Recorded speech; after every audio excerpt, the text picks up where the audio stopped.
Hey there friends, thanks for clicking on this video, and I certainly hope you'll take a moment to give it a thumbs up and to share it with your bestest of buds.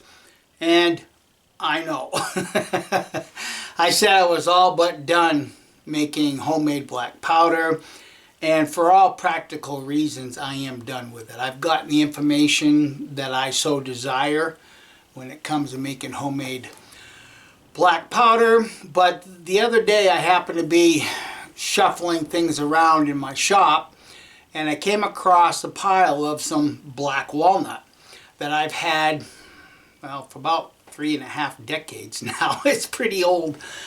Just give me a moment to give you the full context of this. When I lived in Arizona, I had a friend that made the walnut bases that your bronze sculptors would put their sculptures on once they've been bronzed. So I got all of his scrap walnut, all of his reject walnut, and I actually had taken that with me to Wisconsin when we moved to Wisconsin, because I had so much of it and I just didn't want to get rid of it. And then of course when we moved back here to New Mexico, I brought it all along with me. And over the years I've been using it a little bit here, a little bit there. What I've done with a lot of it is I actually cut up knife slabs for knife handles, slabs for handles. And what I did is, when I found a piece wide enough, I'd cut it right down the middle and, plane and sand the two sides so that when you sandwich the knife handle in between these two blocks of black walnut, you've got matching grain. So I've got plenty of that left still, but what I'm making my gunpowder out of now, just as an experiment for the time being, is the scraps that I've had left over. And some pieces were like, maybe that big, maybe that long, maybe that small.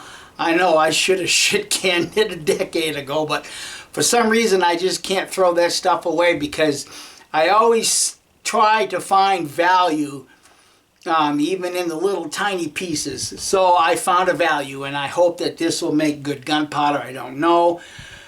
But I do know that the specific gravity of black walnut is supposed to be about 0.55. So what I'm going to do is I've got 15 grams already in my glass jars, and I've got the willow, and I've got aspen, and I've got osage. So I'm going to get those jars lined up and then let you know which one is which. And by doing this, we can determine if it's really close to 0.55. Okay, this jar right here is the control. This is the willow, 0.39. This is the aspen at 0.45. This is the osage at 0.83, and then this is the walnut at 0.55. So I would guess that that's pretty doggone close to what it's supposed to be, with aspen being 0.45. You can look real close, you can see that the walnut's just a little bit below. It's kind of hard to tell from this angle. Maybe they're about even, some would probably say.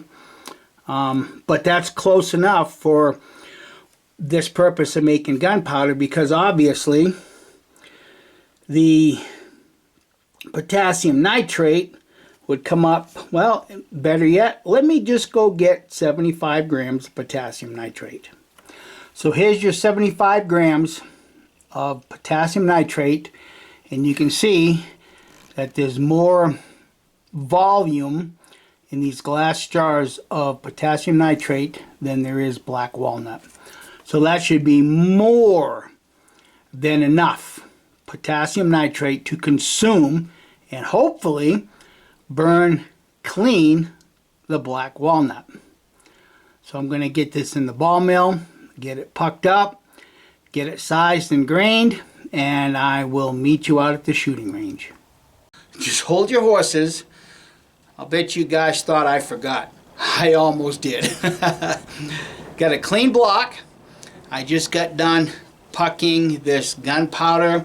I have the little pieces that make their way through, you know, the edge of the piston and the die.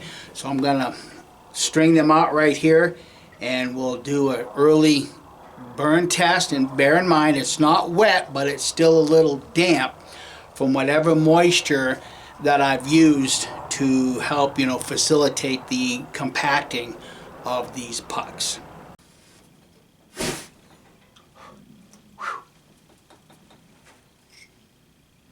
Well, I think we'll all admit that went up pretty quick. Got a lot of heat back on my hand here. You guys decide for yourself. My initial impression is that it's gonna be dirty. See if I can get a clean finger. That's about, let me see if I can wipe this off here real quick.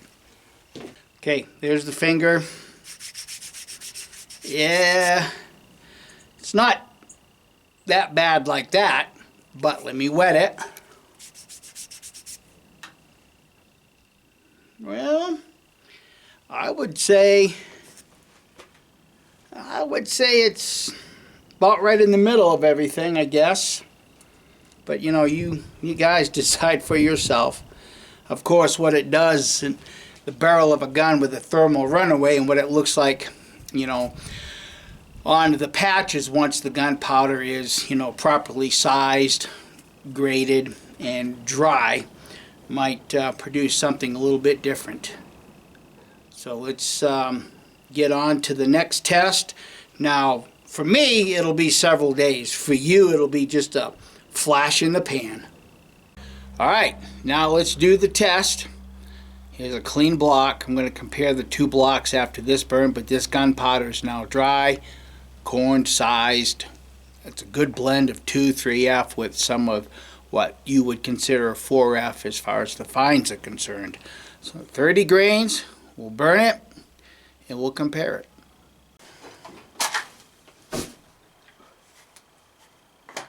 As you can see, that went up pretty quick. Let me get you close up of the block.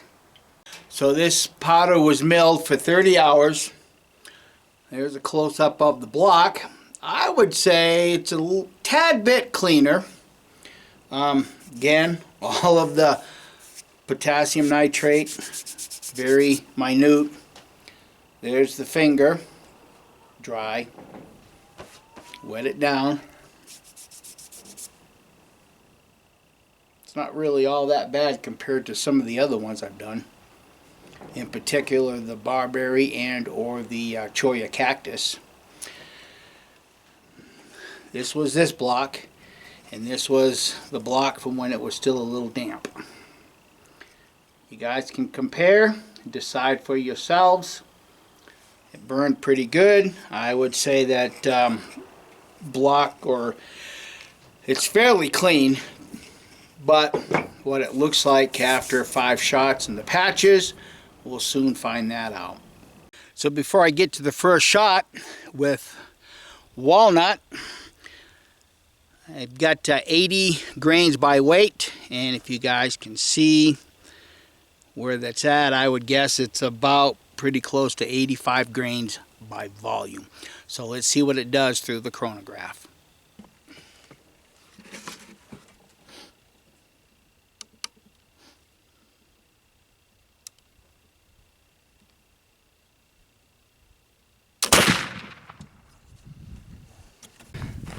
$17.88. Well, here's the first patch, shredded, but I would say it's a little dirty compared to, you know, other patches that I've picked up from the first shot. But let's just see what the rest of the patches look like.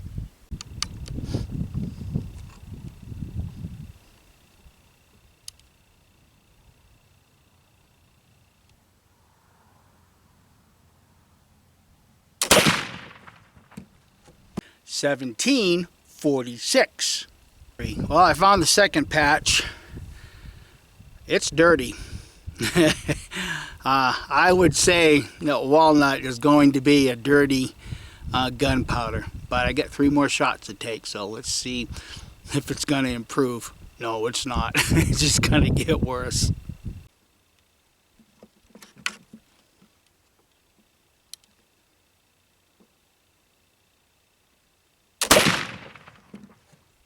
1771. Well, I found a third patch. I'm not sure how it looks from you guys' perspective, but it's a little cleaner. Yeah, I would say it's a little cleaner than patch number 1 and 2. I'll keep going.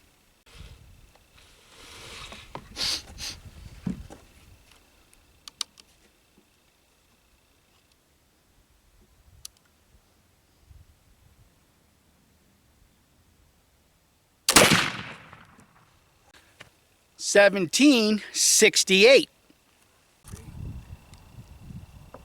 Well, I haven't found that previous patch, but I'm hoping I'll find the 5th one so I can have a good comparison. And as you can tell, the breeze is picking up.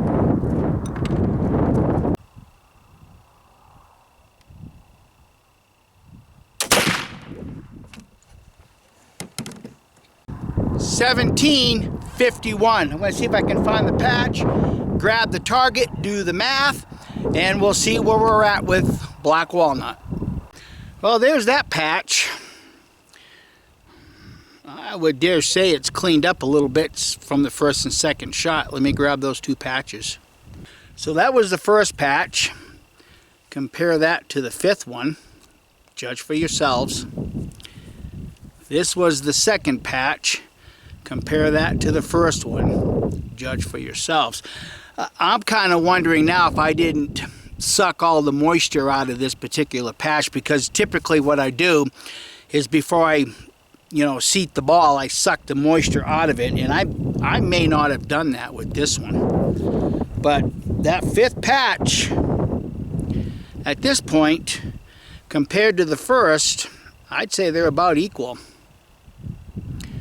All right, let me get some numbers for you. So just in case anybody's wondering or curious, that's what the lock looks like. As you can see, I didn't have to vent pick it one time.